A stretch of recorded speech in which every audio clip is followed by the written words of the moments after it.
মৃত ব্যক্তির পরিত্যক্ত সম্পত্তি দাদি বা নানি এক অবস্থায় পেয়ে থাকেন। যেমন মৃত ব্যক্তির দাদি নানি বর্তমান থাকিলে 1/6 অংশ পাবে, কিন্তু মৃতের মাতা বর্তমান থাকিলে দাদি নানি কিছুই পাবে না। ব্যক্তির 6টি অংশের বর্ণনা দেওয়া হলো। 1/2 অংশ 5 জন ওয়ারিশ পেয়ে থাকেন। ক. স্বামী, মৃত ব্যক্তির সন্তান না থাকিলে। খ. পুত্র না থাকিয়া একজন কন্যা থাকিলে। গ. মৃত ব্যক্তির পুত্র কন্যা না থাকিয়া একজন পুত্রের কন্যা থাকিলে। ঘ. মৃত ব্যক্তির পুত্র কন্যা পিতা ও দাদা না থাকিয়া একজন সহোদর বোন থাকিলে। ঙ. মৃত ব্যক্তির সহোদর বোন না থাকিয়া বৈমাত্রেয় বোন একজন থাকিলে। 2. 1/4 অংশ মাত্র 2 জন ব্যক্তি পেয়ে থাকেন। ক. স্বামী, মৃত ব্যক্তির সন্তান থাকিলে। খ.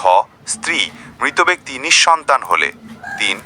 1/8 অংশ, কেবলমাত্র স্ত্রী 1/8 অংশ সম্পদ পাবেন যদি মৃত ব্যক্তির সন্তান থাকে। 4. 1/3 অংশ মাত্র 2 জন ব্যক্তি পেয়ে থাকেন। ক. মাতা, মৃত ব্যক্তির সন্তান ও ভাই বোন না থাকিলে। খ. বৈপিত্রের ভাই ও বোন, মৃত ব্যক্তির একাধিক বৈপিত্রেয় ভাই বোন থাকিলে এবং মৃত ব্যক্তির সন্তান পিতা দাদা বর্তমান না থাকিলে। 5.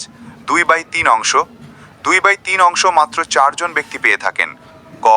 কন্যা, মৃত ব্যক্তির একাধিক কন্যা থাকিলে এবং তাহাদের সাথে পুত্র বা ভাই বোন না থাকিলে। খ. পুত্রের কন্যা, মৃত ব্যক্তির একাধিক পুত্রের কন্যা থাকিলে এবং নিজ কন্যা ও পুত্র না থাকিলে। গ. বৈমাত্রের বোন, মৃত ব্যক্তির একাধিক বৈমাত্রেয় বোন থাকিলে এবং মৃত ব্যক্তির সন্তান ও সহোদর ভাই বোন না থাকিলে। ঘ. সহোদর বোন, মৃত ব্যক্তির একাধিক সহোদর বোন থাকিলে এবং মৃতের পুত্র ও কন্যা না থাকিলে। 6. 1/6 অংশ, 1/6 অংশ মাত্র 4 জন পেয়ে থাকেন। ক.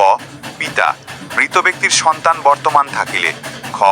মাতা, মৃত ব্যক্তির সন্তান বর্তমান থাকিলে। গ. বৈপিত্রীয় ভাই ও বোন, বৈপিত্রীয় ভাই ও বোন একজন থাকিলে এবং মৃত ব্যক্তির পুত্র কন্যা পিতা ও দাদা না থাকিলে। ঘ. পুত্রের কন্যা, মৃতের একজন নিজ কন্যা থাকিলে এবং পুত্র না থাকিলে।